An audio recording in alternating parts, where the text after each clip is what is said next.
This video walks through moving safely after your posterior spinal fusion.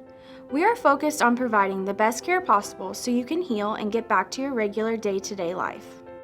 Right after surgery, your orthopedic doctor will order physical and occupational therapy, or PT and OT. It's really important after surgery not to bend, lift, or twist. BLT for short. PT and OT will teach you how to move safely. PT will meet with you first. We will coordinate with your nurse to come after you have pain medicine to help you feel as comfortable as possible. First, the PT will check your ability to slide your legs up and down to bend your hips, knees, and ankles. They will help if this is hard or uncomfortable. Next, they will teach you to bend one leg to help you roll to the side, using the bed rail as needed.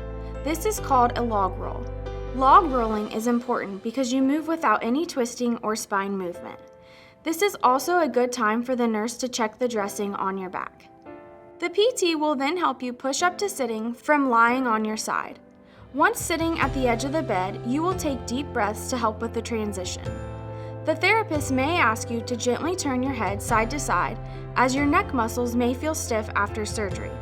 While sitting, they may ask you to gently straighten each knee, move your ankles up and down, or practice marching steps. When you are ready to stand, the PT will teach you to lean forward and stand. You will have non-slip socks on to prevent falls. The PT will help you stand at least for the first time. You will lean forward at your waist, push strong through your legs, and stand up. Take a minute to take deep breaths and adjust to this position change. When you sit back down, always feel the bed or seat behind you with the backs of your legs, and reach for support of the grab bar, bed rail, or arm of the chair. Then slowly lower yourself to sitting. You might be using a bedside commode if the therapist feels you aren't ready to walk to the bathroom.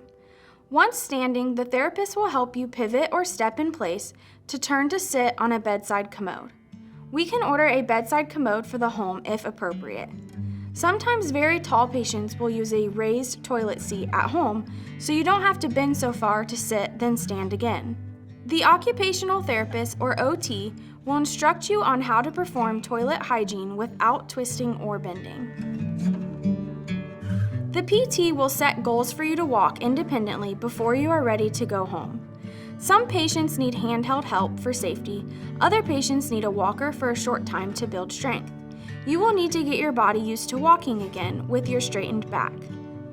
On your first walk, the PT will hold under your arms for additional support and stability. They may also remind you to place your feet shoulder-width apart. Some patients need the support of a gait belt around their waist for safety. The therapist will give you a landmark for distance. It might be the bathroom or your room door on the first day, and increase in distance over the next few days. If you have stairs at home, the therapist will bring you to the gym to practice on the short stair set. You will practice going up and down stairs holding onto the rail with the PT guarding for safety. Your therapist will teach you new ways for putting on and taking off lower body clothing. This will need to be done sitting down with your legs crossed in a figure 4 position. You may find that using an adaptive grabber or reacher will help. Bring loose-fitting clothing and sneakers or slip-on shoes with you to the hospital. To keep your spine safe after surgery, you will need to sit in the shower. Depending on the type of shower you have at home, you may need to buy a shower chair. Your therapist will also discuss other adaptive options for showering, including a long-handled sponge. You will continue to practice bed mobility, standing and walking between therapy sessions if your nurse or caregiver is present and has been trained to guard you. You will do physical therapy once or twice a day to prepare for going home.